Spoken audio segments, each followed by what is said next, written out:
Sa bawat pagpindot ng daliri sa liwanag ng makabagong teknolohiya, sumisibol ang isang wika na hindi na lamang sumasabay sa agos ng panahon, kundi lumikha ng sariling daan. Sa mga mensaheng sinasambit sa mga platapormang digital at sa mga larong pinag-uukulan ng oras. Sa gitna ng mabilis na ugnayan, matatagpuan ang isang tinig ng kabataan. Ang wika ay hindi na lamang kasangkapan ng pakikipag-usap, kundi naging salamin ng pagkatao at kasangga ng damdamin sa paglikha ng isang kultura. Sa loob ng mga pook na binuo ng internet, malayang nakakagalaw ang kabataan ng susulat, nagsasalita at bumubuo ng bagong paraan ng pagpapahayag. Mula rito, umusbong ang mga anyong hindi na naaayon sa tradisyonal, ngunit nagiging nakabuluhan sa makabagong pananaw. Sa pagsusuri ng kasalukuyang kalakaran, lumalabas na ang wikang isinisilang sa internet ay isang anyong bunga ng malalim na pakikipag-ugnayan at mabilis na palitan ng kaisipan. Ayon sa datos ng pambansang lupon ng estadistika, humigit kumulang 86 na bahagdan ng mga kabataang Pilipino mula 10 hanggang 30 taong gulang ang aktibong gumagamit ng internet, partikular sa mga medyang panlipunan. Ipinapakita nito na ang digital na mundo ay hindi na lamang larangan ng impormasyon, kundi pinagmumulan ng paglikha ng bagong wika. Mula sa simpleng paglihis ng baybay hanggang sa pagbuo ng mga sagisag na siyang kahalili ng emosyon, lumilitaw ang mga anyong tulad ng Jejemon, Jejing slang at mga balbal na salitang likha ng kabataang nakaugat sa karanasang online. Ayon kay Ginoong Alvin Ringo Reyes, mula sa pamantasan ng Santo Tomas, ang mga kabataang kabilang sa tinatawag na Generation Z ay likas na gumugugol ng oras sa internet, kaya't sila rin ang nagiging pinagmumulan ng mga bagong anyo ng wika. Ang tinig ng kabataan ay narinig hindi lamang sa pasalitang usapan, kundi sa bawat komentaryo, bawat larong ginagalawan, at bawat mensaheng ipinapadala.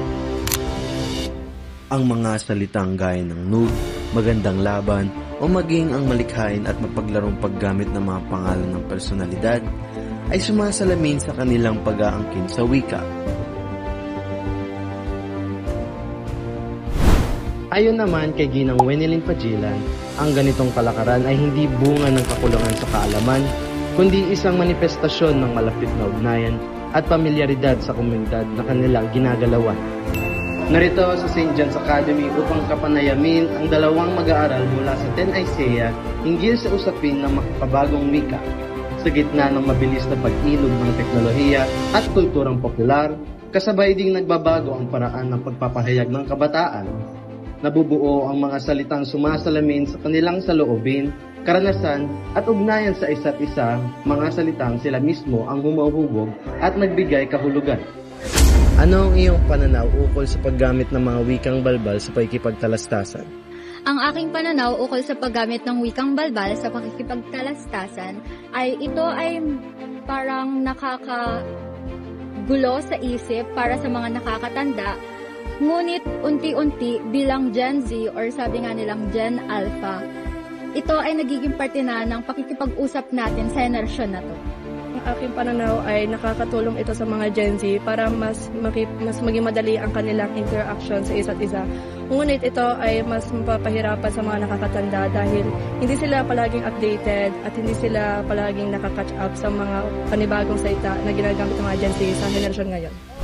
Paano ka na-impluwensyahan ng social media at mga online games sa aspeto ng pakikipag-usap? Na-influensya na ako ng ito sa mga pakikipag-usap dahil sa aking madalas na pakikipaglaro sa mga kaibigan ko kung saan ay nagagamit ko ang pagsasalita ng mga Jejemon words at iba pang pananalita sa henerasyon namin ngayon. Nai-influensyahan po ako sa mga online games dahil winiwika po nila yung mga words na yon. Parang na-adapt ko lang. Tsaka maaring nasasabi ko rin sa iba. Naipapahayag mo ba ang damdamin at mga saloobin sa pamamagitan ng paggamit ng mga wikang balbal? Naipapahayag ko ang aking sarili dahil sa ganitong paraan ay mas naipapakita ko ang sarili ko at mas naipapakita ko ang mga humor na meron ako sa aking sarili. Maaaring na ipapahayag ko naman po Pero most of the time, hindi. Dahil naguguluhan pa rin po ako sa, tulad ng mga skibidi, naguguluhan pa rin ako sa pakikipag-usap. Dahil hindi naman talaga siya kaintindi-intindi at parang naguguluhan o naiiba yung wika natin. Sa kanilang mga tugon, makikita kung paano ang wika ay hindi lamang kasangkapan na pakikipag-usap, kundi refleksyon rin ng identidad at koneksyon ng kabataan sa mundong patuloy na nagbabago.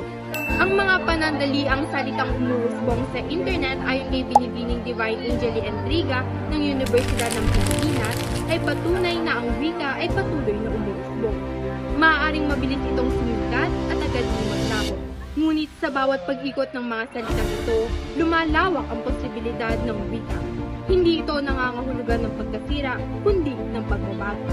Ang kabataan ay hindi pasibong tagatanggap ng wika. Sila ay aktibong tagalikha at tagapagpanday nito.